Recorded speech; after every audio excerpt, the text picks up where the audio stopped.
전 세계 크리스찬들, 우리 한국, 미국, 영국을 비롯하여서 가장 좋아하는 찬송, 가장 즐겨 부르는 찬송이 어딘지 아시죠?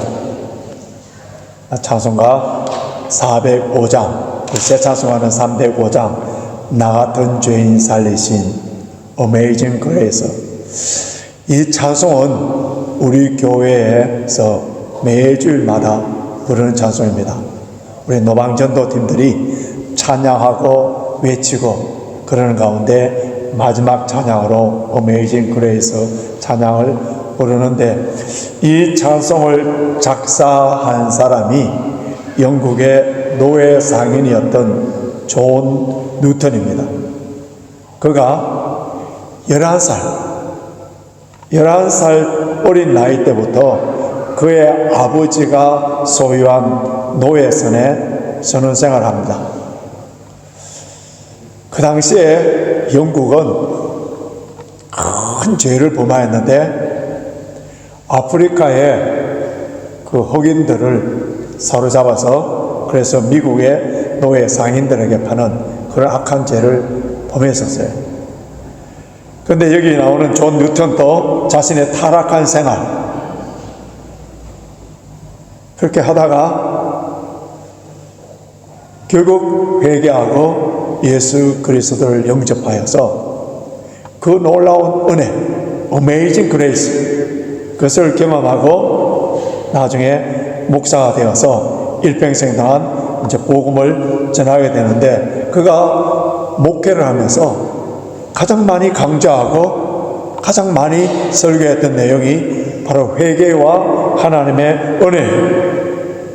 노예 상인이었고 탕자였던 자신을 영원히 지옥에 떨어질 수밖에 없는 그런 자신을 오직 하나님의 은혜로 구원하여 주셔서 하나님의 자녀로 삼아 주신 것 너무 감사하여서 일평생 자신을 주께 바쳐서 그래서 하나님을 찬양하고 하나님을 회개하고, 자신을 보니까 Amazing Grace, 이 놀라우신 하나님의 은혜인 것을 찬양과 간증을 통해서 나타내었습니다. 독일의 아주 부유한 귀족의 집에서 태어난 진젤도르프라는 백자가 있었는데, 19살 되었을 때 이제 법률을 공부하고 있었습니다.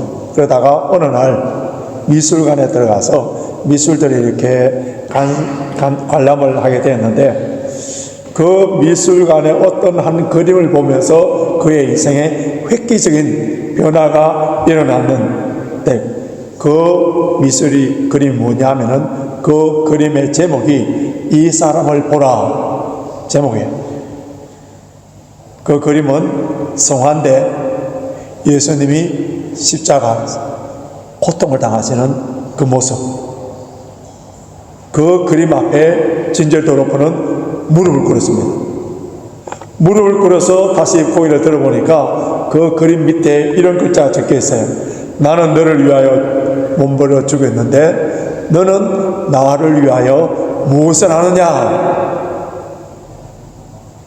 법을 공부하여서 명성을 얻고 많은 돈을 벌기 위해 이런 계획을 세웠는데, 나는 너를 위해 죽었는데 너는 나를 위해서 무엇을 하느냐 하는 그 글자를 보는 순간에 그는 인생의 방향을 바꾸었습니다. 그래서 전 재산을 가난한 사람들에게 다 나눠주고 성경 한 권을 들고 평생 전도하러 다니면서 그가 외쳤던 말은, 나에게 단 한 가지 열정밖에 없다. 나에게 단 한 가지 열정밖에 없다. 오직 예수 그리스도. 나에게 이제는 단 한 가지 열정밖에 없다. 오직 예수 그리스도. 하면서 복음을 전하다가 그 당시에 독일의 경건파인 모라비안 교단의 지도자가 되어서, 그 당시에 모든 교단들이 선교사를 보내지 않을 때에 이 모라비안 진젤 드로프를 통하여서 수많은 선교사를 파송하는 선교의 한 획을 긋는 그런 놀라운 일들이 일어난 거예요. 오늘 우리가 읽은 마태복음 21장 28절에서 32절에 보시면은 뉘우친다는 말이 두 번 나옵니다. 어디 있는지 한번 보십시오. 30절에 보면은 그 위에 뉘우치고 나오고요. 32절 하반절에 보면은 뉘우쳐라는 말이 나옵니다. 32절에 뉘우친다는 이 말은 영어 성경에 보면은 repent라고 이렇게 번역되어 있는데, 여러분, 뉘우친다는 말, 회개한다는 말,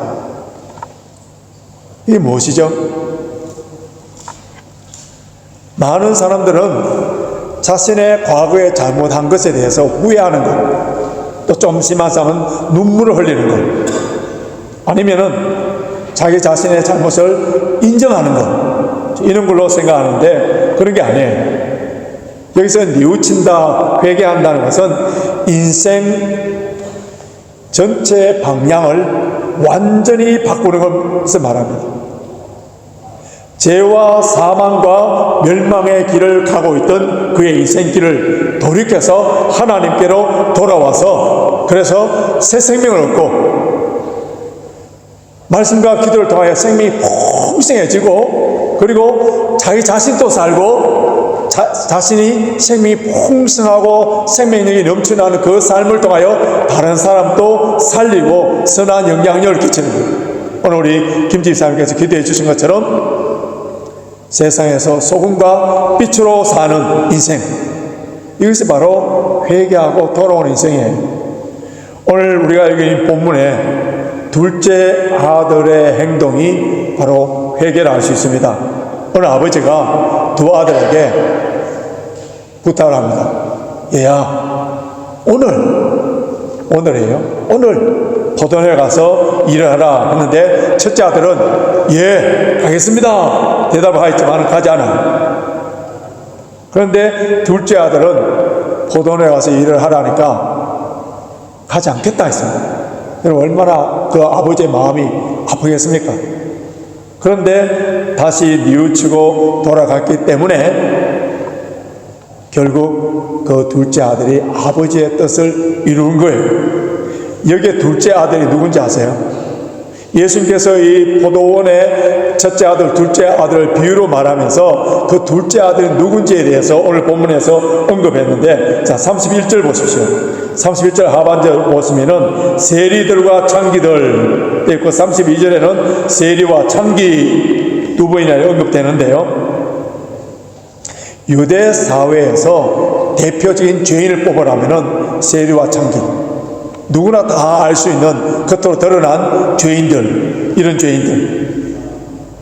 근데 이들은 예수님보다 먼저 온 예수님의 길을 이렇게 닦는, 밝히는, 예비하는 세례 요한이 와서 먼저 회개에 대한 메시지를 전하니까 세리와 창기들은 그 메시지를 듣고 회개하고 예수님께 돌아왔던 거예요. 그런데 예수님 당시에 종교 지도자들은 마치 첫째 아들과 같은 그런 사람들이었습니다.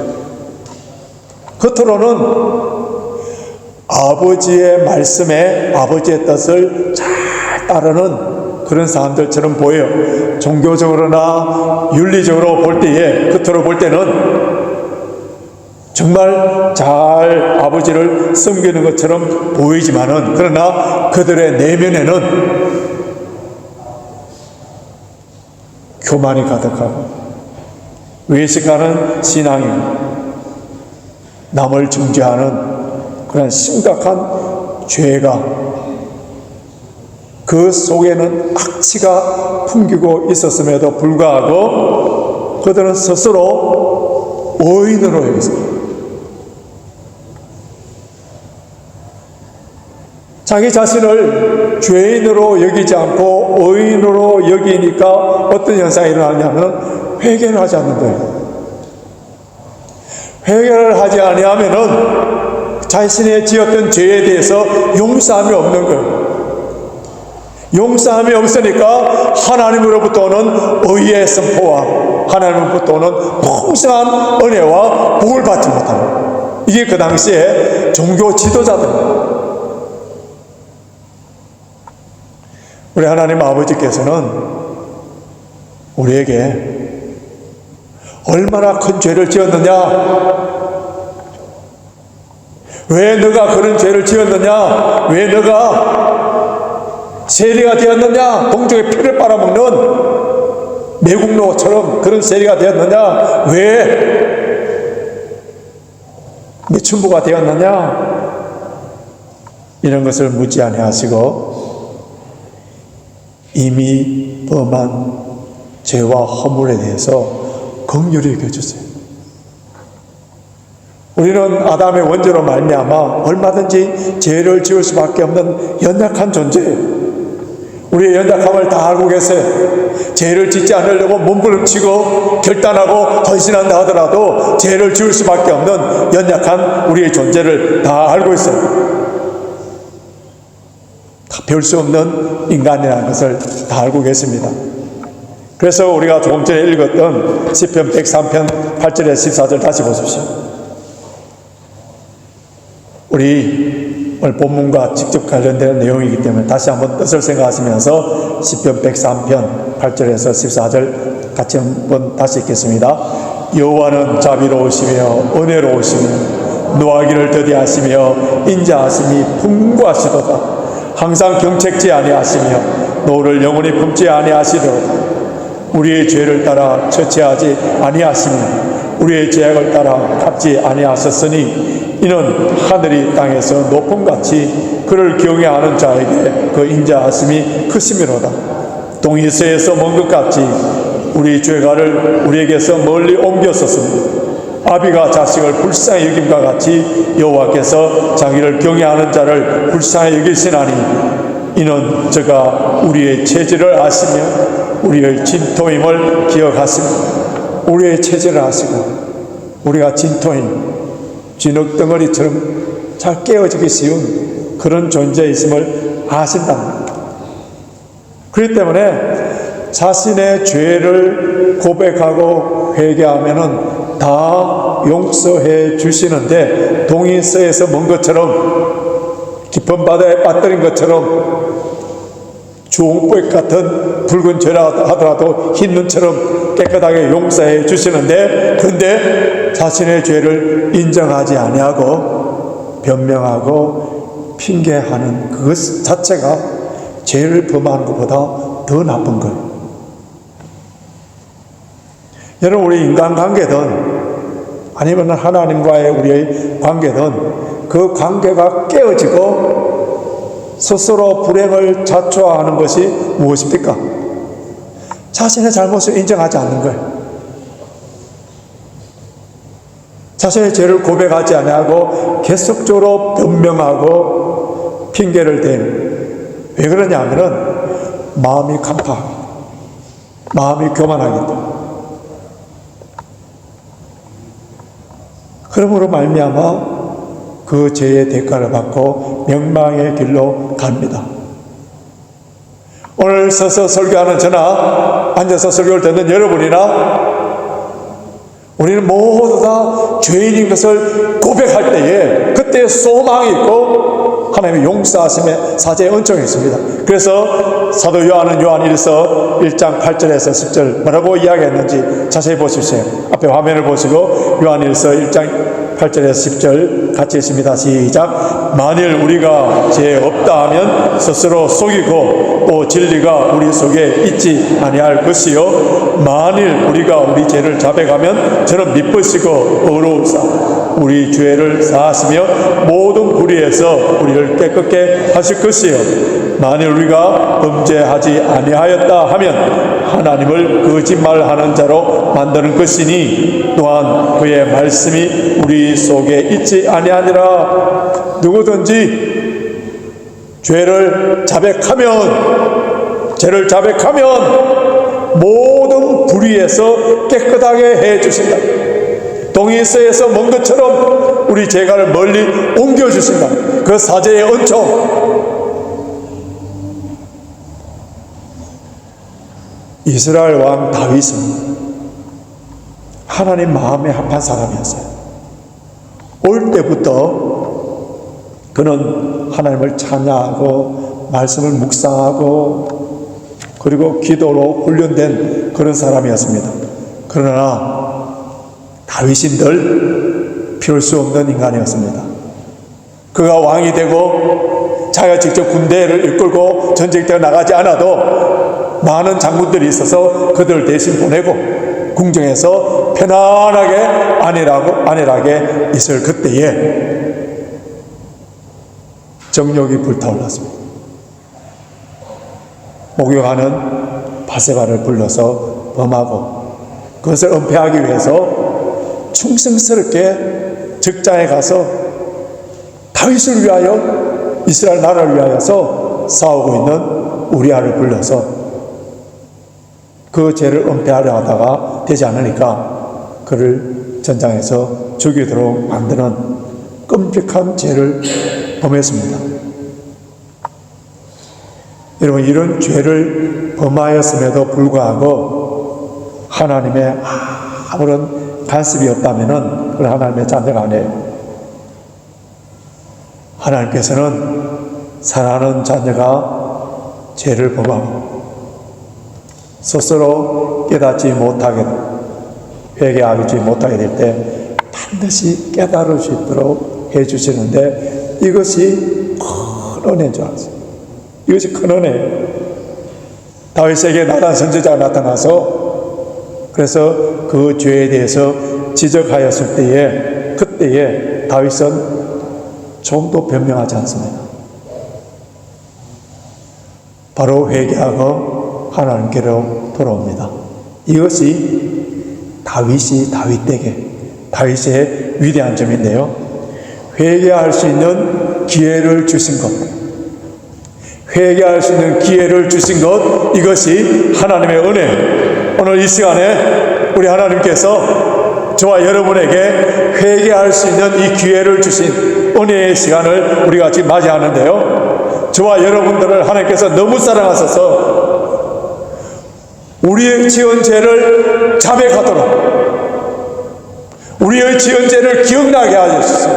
오늘 이 말씀을 통하여서 우리 죄를 기억나게 하여 주소서. 그래서 오늘 죄를 고백할 수 있는 이 기회를 주신 것, 이 기회를 놓치지 않아야 됩니다. 성령께서 각자 마음을 타치하여 주소서. 애통하고 회개할 마음을 주시는 것은 성령의 강권적인 역사로 하나님의 사랑의 표현이고 하나님의 은혜. 지난 한 주간의 삶을 한번 돌이켜 보십시오. 요즘 나의 영적인 상태가 어떠한지를 한번 봐보십시오. 요즘 나의 말과 행동이 성령의 힘입어서 하고 있는지 아니면 사탄의 힘을 입어서 하고 있는지를 보십시오. 감사와 찬양이 많이 나오고 있습니까? 아니면은 불평과 원망, 남에 대해서 정죄하는 말, 이런 말들이 많이 나오고 있습니까? 원래 처음 시작할 때 이곳에서 송구 영신 예배 드릴 때에 주님과 약속했던 것 한번 기억해 보십시오. 마치 포도원의 첫째 아들처럼 예, 가겠습니다. 예, 주님 원래는 이런 거 하겠습니다. 내 입술에 더러운 말을 나가지 아니하고 남에 대해서 가십거리를 만들지 아니하고 주를 위하여 충성하겠습니다. 대답은 시원스럽게 멋있게 잘했지만은 주님의 뜻에 불순종하고 있는지 우리의 모습 이 시간에 한번 보라는 거예요.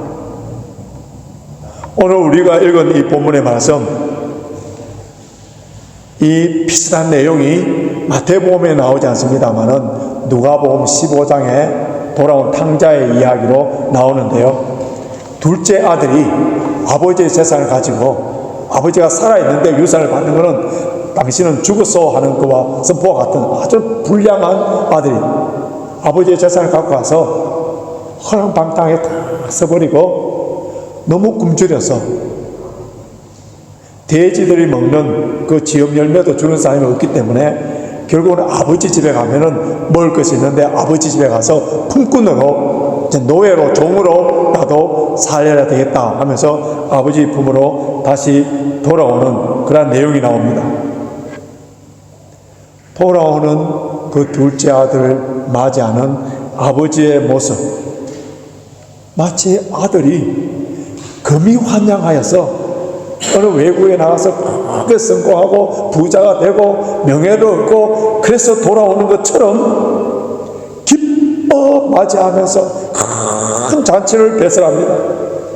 기뻐하며 춤추는 아버지, 그 아버지가 누구라고요?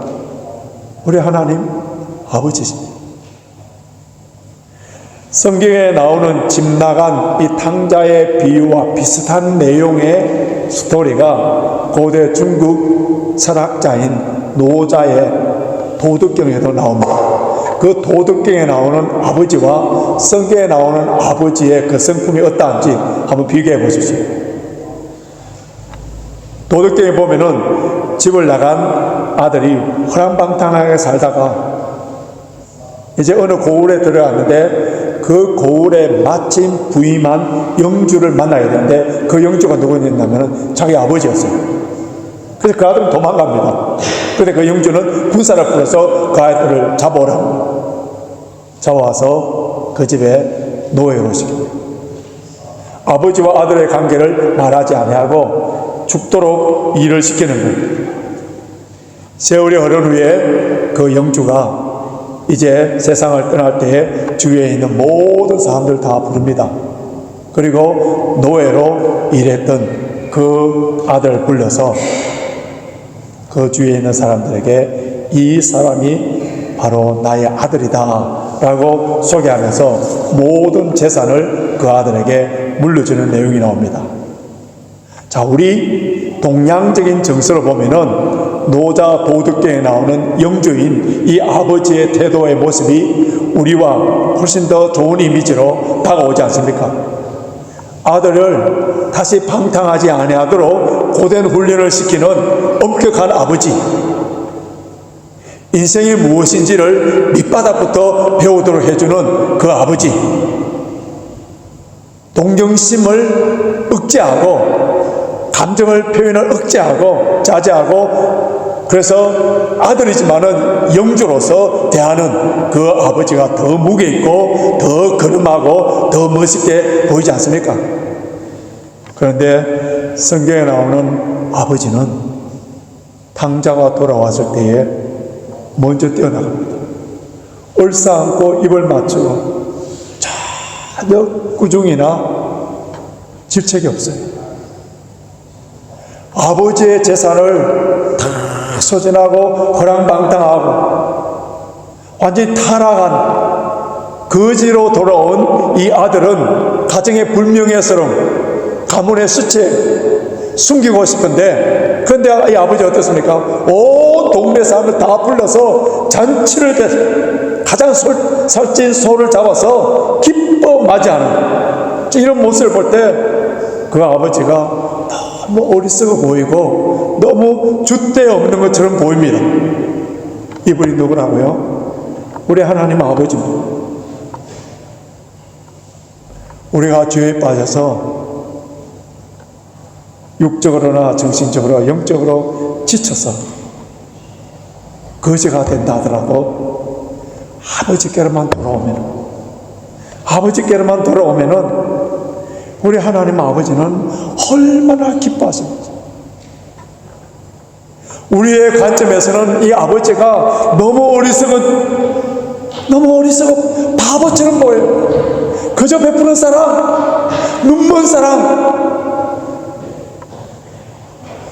한없는 용서와 자비를 베푸는 그 사람. 단지 아들이 돌아왔다는 그 사실, 다시 아버지의 품에 왔다는 그거 하나 때문에 기뻐하며 즐거워하며 그 아버지,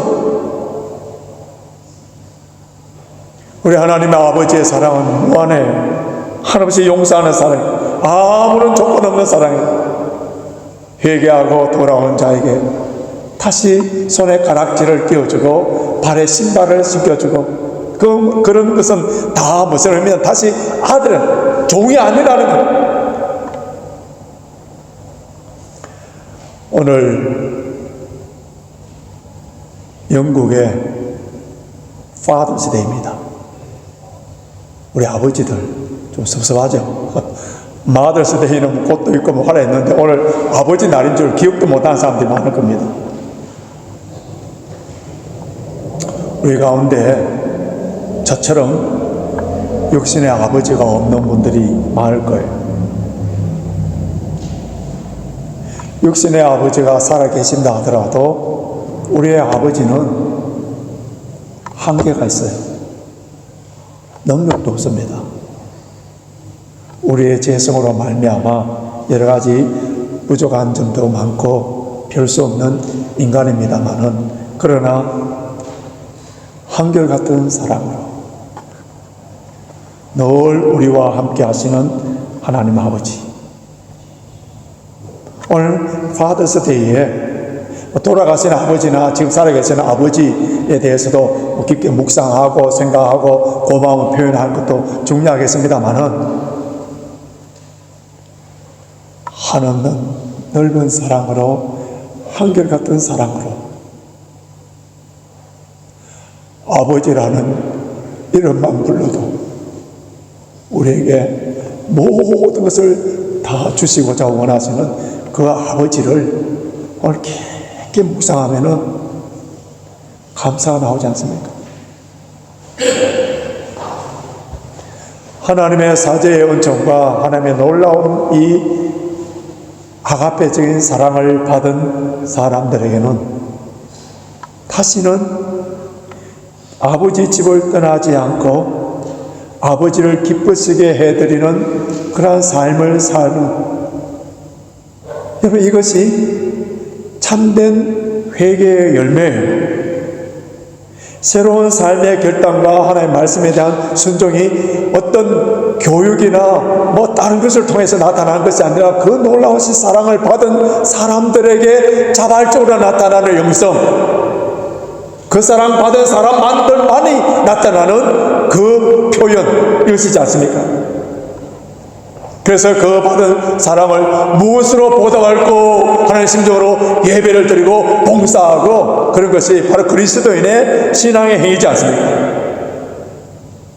다시는 내가 집을 나가지 않으리라, 아버지의 마음을 힘들게 하지 않으리라. 그런데 내 의지와 결단으로는 할 수 없기 때문에, 그래서 우리는 어떻게 해야 돼? 신앙의 반복적인 훈련이에요. 훈련. 좋은 습관, 신앙적인 좋은 습관.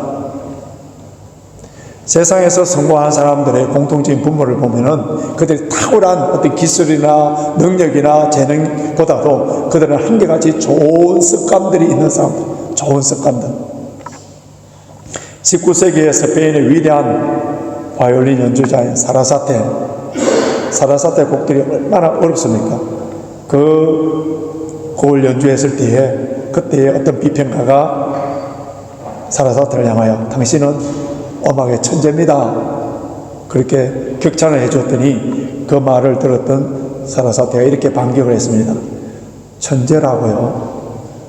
나는 지난 37년 동안 하루에 14시간씩 연습을 했습니다. 이것을 알지 못하는 사람들이 나를 천재라고 부릅니다. 그가 최고의 바이올린 연주자가 된 것은 자기의 천재성이나 재능이라기보다도 매일 끊임없는 그런 반복적인 연습하는 습관이었다는 거예요. 자기 전공 분야에 최고 경지에 오른 사람들은 남다른 그런 습관들이 있어요. 여러분, 우리 기독교 역사상에 위대한 인물들, 그런 사람들을 보면은 어느 날 갑자기 그들이 거룩한 영성 깊은 그런 사람이 된 것이 아니에요. 매일매일 하나님 앞에 무릎을 꿇고 기도하는 그 기도의 생활, 말씀을 묵상하는 생활, 날마다 참여하고 회개하는 그런 생활들이 남다른 독특한 습관들이 있었던 그런 사람들이에요. 여러분, 사도 바울이 위대한 사도로서 그가 날마다 선한 싸움을 싸우며 끝까지 선한 싸움을 싸우다가 순교자가 되어 그의 영적인 비밀이 어디다고 생각합니까? 그는 독특한 남다른 신앙에 좋은 습관이 있었습니다. 어떤 습관이죠? 나는 날마다 죽노라. 날마다 자기 몸을 쳐서 복종시키는 습관.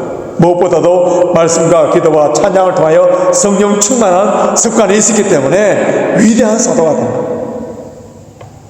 날마다 새벽 기도하는 습관, 날마다 성경을 암송하는 습관, 날마다 하나님의 말씀을 읽는 습관, 날마다 한 가지 이상씩 선한 일을 하는 습관, 날마다 남을 칭찬하고 격려해주는 습관, 날마다 찬송 몇 곡을 부르는 습관, 이런 선한 습관을 가진 사람들은 한결같은 마음으로 흔들리지 않습니다. 주의 몸된 교회를 섬기며 주님의 나라를 위하여서 끝까지 충성해 갈 수 있는 거예요.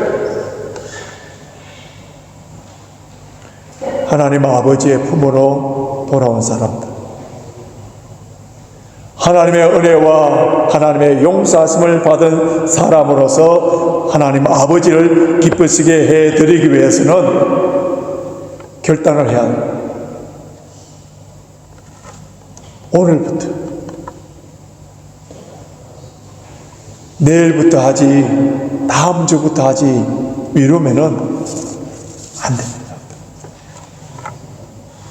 히말라야 산맥에 카트만두라는 그런 왕국에 새에 대한 전설이 하나 있는데요.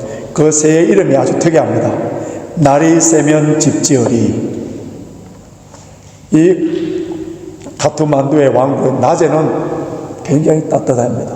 따뜻하고 밤이 되면 온도가 격하게 떨어져서 몹시 추운데요. 이 새는 따뜻한 낮의 날씨에요. 마치 종단새처럼 깨꼬리처럼 아름다운 노래를 부르며 즐기고 있다가 그러다가 해가 지고 차가운 눈바람이 칠 때는 둥지가 없어서 이곳저곳 떠돌아다니면서 그 매서운 추위에 견디면서 우려대는 거예요. 그래서 뭐라고 하냐면, 날이 새면 집을 지으리, 날이 새면 집을 지으리, 이 추위를 막아낼 수 있는 집을 지으리라, 그렇게 다짐하면서 고통의 밤을 지내다가, 그런데 날이 새서 따뜻해지면은 지난밤의 고통과 다짐을 다 잊어버리고 따뜻한 날을 즐기고 있는 거예요.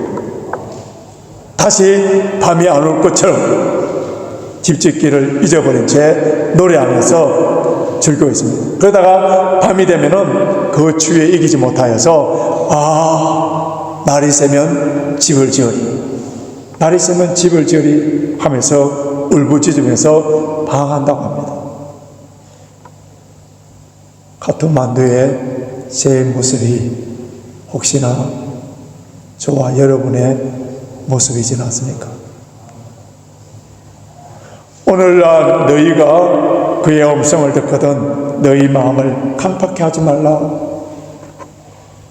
오늘 이 시간에, 주의 음성을 듣는 이 시간에, 오늘이라는 이 시간에 우리 마음이 강팍해 되지 않고 성령이 터치해주는 이 마음을 가지고 우리 무엇을 해야 되느냐 하면 회개를 해야 됩니다. 오늘부터 거룩한 신앙의 습관을 만들어가야 됩니다. 용서하시는 하나님, 기다리시는, 오랜 동안 기다리시는 하나님의 품으로 돌아와야 됩니다. 주일날 예배를 드리면서 하나님의 품에 돌아와서 모든 죄에 대한 사죄의 은총이 없이 어떻게 세상에 나가서 하나님의 은혜와 복을 받으면서 살아갈 수 있습니까? 죄를 품고 있는, 오늘 예배를 드리면서 죄의 문제가 해결되지 않는 가운데 세상에 나가서 어떻게 우리가 복을 받으면서 주님이 주시는 평강과 기쁨을 누리면서 살 수가 있겠습니까? 오늘날 너희가 그의 음성을 듣거든 너희 마음을 강팍해 하지 말라. 오늘 우리가 기도할 때 성령님께서 타치해 주실 때 모든 죄를 자백만 하면 동이서에서 먼 것처럼 다 옮겨주시고 예수 그리스도의 보혈로 다 씻어주시고 하나님께로 돌아온 자들 우리 하나님 어떻게 한다고 기뻐 맞이하시며 잔치를 베풀어 주시며 다시 회복시켜주는 그 그 은혜가 있는데 바리새인과 서기관과 종교인들처럼 내가 의인으로 생각하여서 죄에 대해서 좀 더 고백하지 않는다면 그 은혜를 하나도 받지 못합니다. 이 시간 우리 다 눈을 감으시기 바랍니다. 주님, 알게 모르게 지었던 모든 죄를 고백하옵나니 주의 보혈로 용서하여 주시고 주님의 품에 다시 돌아오도록 그 죄가 다시 기억나도록 해주심을 감사합니다. 주님 품에 돌아옵니다. 너 왜 그 죄를 지었니? 너가 어떻게 그렇게 할 수 있니? 묻지 아니하시고 무조건 품에 안으시고 용서해 주시고 사랑하여 주시고 하늘의 은혜를 베풀어 주시는 하나님, 그분이 바로 우리 아버지십니다. 오랫동안 기다리고 계셨습니다. 이 시간에 모든 죄를 고백하시고 신앙의 좋은 습관을 위해서 오늘 당장 결단하고 하는가 약속하시기 바랍니다. 그때에 성령님께서 도와주셔서 이제는 다시는 집을 나가는 일이 없도록 하나님께서 우리를 붙잡아 주시고 역사해 주십니다. 이 시간 주신 말씀을 생각하시고 우리 주님 품에 돌아와서 예수 그리스도 보혈로 말미암아 모든 죄 사함을 받고 주님이 주시는 은혜와 평강을 누리기를 원합니다.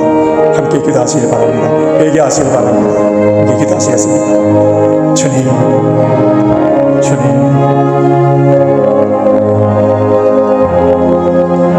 오늘도 기다리시고 우리를 품에 안으시며 우리 모든 자잘못을 따지는 것이 아니라 주님께 돌아올 때에 동일서의 먼 것을 용서하여 주시고 새로운 힘을 주시고 능력을 주시고 오랫동안 기다리고 계시는 주님, 우리가 의인인 척하면서 마치 죄가 없는 것처럼 자신을 썰고 하나님을 속이는 자가 아니라 당야처럼 두 손 들고 주님 앞에 와 싸움하니 긍휼과 자비를 베풀어 주시고 주의 보혈로 씻어주시고 깨끗게 하여 주소서. 오늘 예배를 드리고 교회 나갈 때에 새로운 세상, 새로운 마음, 새로운 피조물이 되어서 주님이 주시는 은혜와 능력을 가지고 나아가기를 원하옵나니 주여 자비를 베풀어 주시고 긍휼을 베풀어 주소서. 오늘부터 하나님, 오늘이라 읽는 이 시간 신앙의 아름다운 좋은 습관을 가지고 주님 앞에 결단하며 헌신하며 나아가여 주시옵소서. 주님, 오늘 아버지 품으로 다시 돌아오게 해주심을 감사합니다. 모든 죄를 주의 보혈로 용서해 주심을 감사합니다. 주님, 이제 돌아온 당자로서 아버지를 기쁘시게 해드리기 위하여 신앙의 좋은 습관을 가지며 이제 주님 부르시는 그날까지 주님께서 주시는 은혜와 평강을 누리며 아버지를 기쁘시게 해드리는 그러한 삶으로 날마다 승리할 수 있도록 역사하여 주시옵소서. 우리 좋으신 하나님을 찬양하고 우리 주 예수 그리스도의 이름으로 기도하옵나이다. 아멘.